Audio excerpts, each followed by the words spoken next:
Hey, Brandon Simmons here, and I'm with Charles Wynn, and he is one of the originators from Wholesaling Live. He's putting on a great event in Houston, Texas, in just a few weeks, Yep. right around the corner. I asked him to sit down with me. I met Charles probably 3 or 4 years ago. Yeah, about 3 or 4 years ago. At an event with Sean Terry, and he was working full time, about 100 hours a week, in IT and investment bank. And I asked him to come on here and talk about his story because it really has to do with faith versus fear and how we need to have faith to move forward. So, Charles, thanks for jumping on the video here. So No, I appreciate it. Happy to add any value I can. Maybe just a quick backstory on me. I grew up and did what everybody was taught to do, which is go to school, get a good job.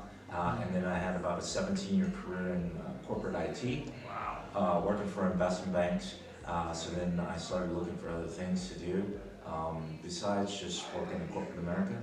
So I looked at everything you could, like franchises, opening businesses, and then I kind of found real estate because nice.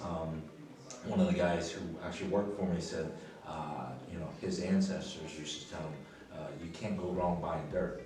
Which is basically his way of saying, go buy real estate. Yeah. So I started looking at that, and it just made perfect sense between all of the benefits. And then I think one of the things that I talked about was one of my goals, which was, and I stole this, I shouldn't say steal, I leveraged this from Sean Terry's podcast where he always talks about every year he takes at least a month off and goes on vacation with his family to California.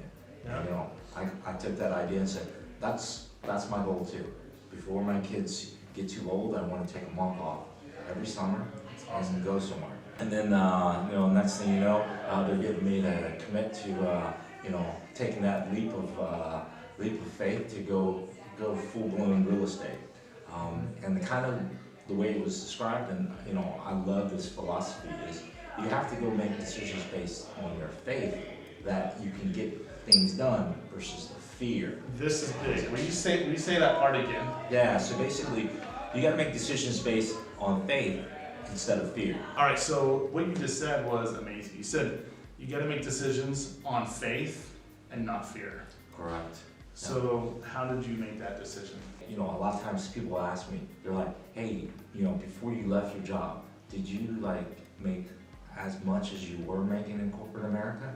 And my answer was no, because you had a good paying job, right? Yeah. I call them the golden handcuffs. Oh yeah, absolutely. We're well taken care of, and it's hard to make the leap sometimes. Yeah, I was a director of IT at Merrill Lynch, so I had a really good job.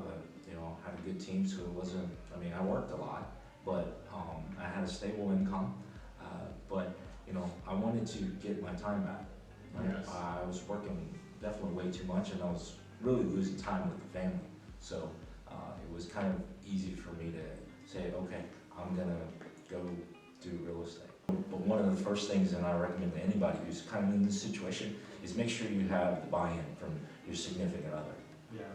Make sure they're on board. Yes, that's the first thing I did before I even did anything with real estate. Mm-hmm. Once I said real estate's the way to go, then I was like, okay, I had to go kind of conversation with my wife and say, are you okay with this? Her response was, wait, hold on. You work X amount of hours at work, she didn't see me very much. Yeah. And then she's like, how are you gonna find time for real estate? I'm like, well, I'll make it work. Right. So. And you're working 100 hours a week, literally. Yeah, probably at that time I had toned down a little bit. I've worked 100 hours a week before, but it was probably closer to 80 to 85. That's still a lot of hours.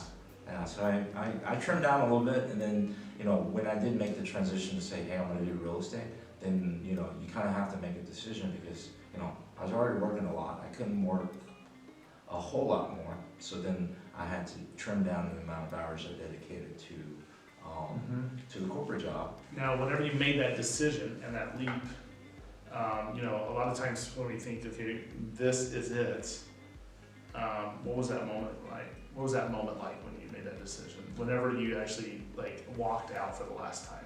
Yeah, no, it was really, it was a liberating decision actually, because, I know how much I have always worked.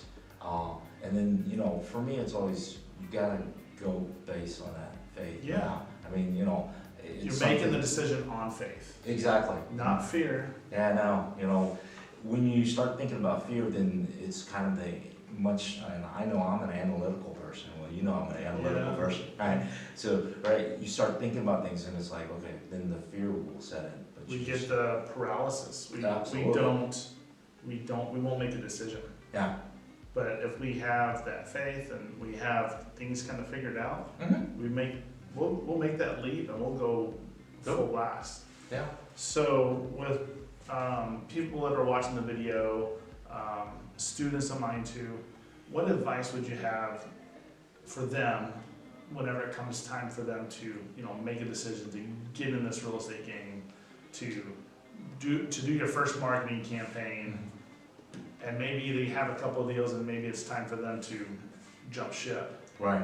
So I'll give you kind of some advice now that I've gone through it and what I would tell people to do again. Number one, the biggest thing is always surround yourself with the right people. I love that. Because you will have different conversations with different people.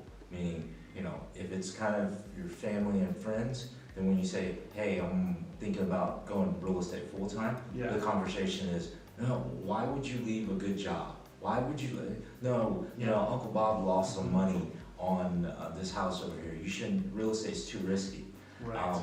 Whereas if you hang out with like-minded people, like when I would go see my real estate friends, their first question to me is always, when are you gonna quit your job? That's right. That's right. So it's two different conversations. So the biggest thing is always, it just goes in general, hang out with the right people. Yeah. They will help propel you, versus if you hang out with the wrong people, or I shouldn't say wrong people, but just not like-minded people. Right. Like-minded. Yeah. Then it's just a different conversation. Now fast forwarded to today.